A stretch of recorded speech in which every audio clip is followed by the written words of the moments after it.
دوسری جانب اگر رضائی والدین سے امید نہیں کی جا سکتی تھی کہ وہ امیر و کبیر ہوں، لیکن ان کا غریب ہونا بھی پسندیدہ امر نہیں تھا۔ یہ بات ڈھکی چھپی نہ تھی کہ حلیمہ اور ان کا شوہر اپنے تمام ساتھیوں کے مقابلے میں جن کے ہمراہ وہ مکہ آئے تھے غریب ترین تھے۔ اس لیے جہاں کہیں بھی انتخاب کا مسئلہ آیا وہاں حلیمہ کی بجائے کسی اور عورت کا انتخاب کیا گیا۔ بہت دیر نہ گزری کہ بنی سعد کی ایک ایک عورت کو کسی نہ کسی بچے کی ذمہ داری مل گئی۔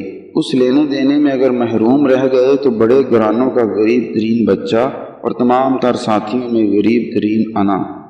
سیدہ حلیمہ کہتی ہیں کہ جب ہم نے مکہ سے روانگی کا فیصلہ کر لیا تو میں نے اپنے شوہر سے کہا کہ اپنے ساتھیوں کے ساتھ کسی بچے کو لیے بغیر واپس جانا اچھا نہیں لگتا، اس لیے میں اس یتیم بچے کو ہی لے آتی ہوں۔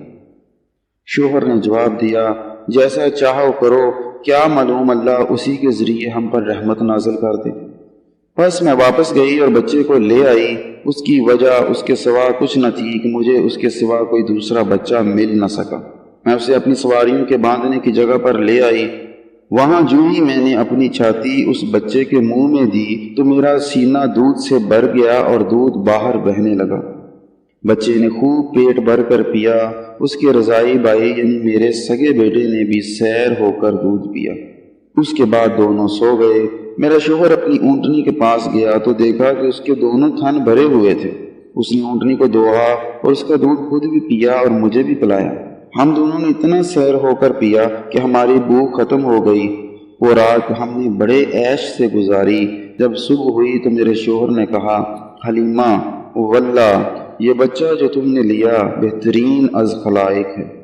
میں نے جواب دیا، در حقیقت مجھے بھی یہی لگتا ہے۔ ہم لوگ اپنے خیموں میں بنی سعد کے علاقے میں واپس پہنچ گئے۔ مجھے کسی ایسی جگہ کا علم نہیں جو اللہ کی زمین پر اس سے زیادہ بنجر ہو، مگر جب ہم اس بچے کو اپنے ساتھ لے کر آئے تو ہر شام کو جب میرا گلہ گھر واپس آتا تو اس کے تھن دودھ سے بھرے ہوتے۔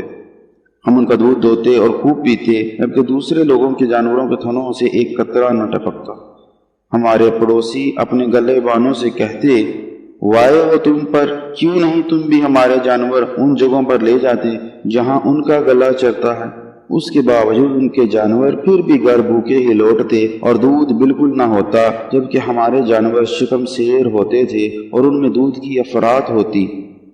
اس افراط رزق میں اور اللہ کے فضل میں کبھی کوئی کمی واقع نہ ہوئی، حتیٰ کہ بچے کی عمر 2 سال سے تجاوز کر گئی اور میں نے اس کا دودھ چھڑا دی۔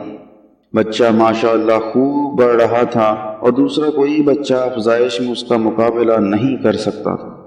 اب جب کہ اس کی عمر 2 سال کی ہو گئی تو وہ مضبوط ہاتھ پیر کا بچہ تھا۔ ہم اسے اس کی ماں کے پاس لے گئے۔ ہماری شدید تمنا تھی کہ وہ ہمارے پاس ہی رہے۔ اس کی موجودگی ہمارے لیے باعث رحمت تھی۔ میں نے اس کی ماں سے کہا، میرے ننھے بچے کو میرے پاس ہی رہنے دو جب تک کہ اس میں خوب توانائی نہ آ جائے۔ مجھے ڈر ہے کہ کہیں مکہ میں آئے دن کے تعاون سے اس کو کوئی گزند نہ پہنچے۔ ہم برابر اصرار کرتے رہے، حتیٰ کہ وہ بچے کو ایک بار پھر ہماری تحویل میں دینے پر رضامند ہو گئیں اور ہم بچے کو واپس اپنے گھر لے آئے۔ سیدہ حلیمہ نے مزید بتایا کہ چند ماہ گھر واپسی کے بعد ایک روز جب وہ اور اس کا رضائی بھائی کچھ بیڑوں کے ساتھ ہمارے خیموں کے عقب میں تھے تو میرا بیٹا دوڑتا ہوا آیا اور کہنے لگا، وہ میرے قریشی بھائی کی بابت پتہ ہے کیا ہوا؟ 2 سفید پوش مرد اسے لے گئے اور لٹا دیا اور اس کا سینہ چاک کر کے اندر سے اپنے ہاتھوں سے کچھ کرتے رہے۔ لہٰذا میں اور میرا شوہر فوراً وہاں پہنچے تو دیکھا کہ بچہ تو کھڑا ہوا تھا لیکن چہرہ بہت زرد تھا۔ ہم نے بچے کو اپنے پاس بلایا اور اس سے پوچھا، میرے بیٹے تمہیں کیا تکلیف ہوئی؟ ٹھیک تو ہو نا؟ بچے نے جواب دیا، 2 آدمی جو سفید پوش تھے میرے پاس آئے اور مجھے زمین پر لٹا دیا، میرا سینہ کھولا اور پتہ نہیں کیا تلاش کر رہے تھے، مجھے کچھ علم نہیں۔ حلیمہ اور ان کا شوہر دونوں ادھر ادھر دیکھتے رہے مگر وہاں کسی انسان کا گمان نہ تھا، نہ کوئی خون اور نہ ہی کسی زخم کا نشان۔ کتنے ہی سوال کر ڈالے مگر دونوں بچے اپنے بیان پر قائم رہے اور کسی صورت سے کوئی لفظ بھی ادھر ادھر کرنے کو تیار نہ ہو۔ اس کے باوجود ان کے رضائی بچے کے سینے پر زخم کا نشان تو کھجا کسی قسم کا دبا تک نہ تھا۔ ہاں، پشت پر دونوں کندھوں کے بیچ ایک غیر معمولی شے ضرور نظر آئی، ایک چھوٹا سا بیضوی شکل کا سطح سے ذرا ابھرا ہوا بالکل واضح نشان، ایسا جیسے کوئی چھوٹے سے پیالے کو دبا کر بنا دے، لیکن یہ نشان تو روز ولادت سے ہی موجود تھا۔ بعد کے سالوں میں آپ صلی اللہ علیہ وآلہ وسلم نے اس واقعے کی نوعیت پر بھرپور روشنی ڈالی۔ آپ نے فرمایا، میرے پاس دو آدمی آئے، دونوں سفید پوش تھے، وہ ایک سنہری برتن لیے ہوئے تھے جس میں برف بھری ہوئی تھی۔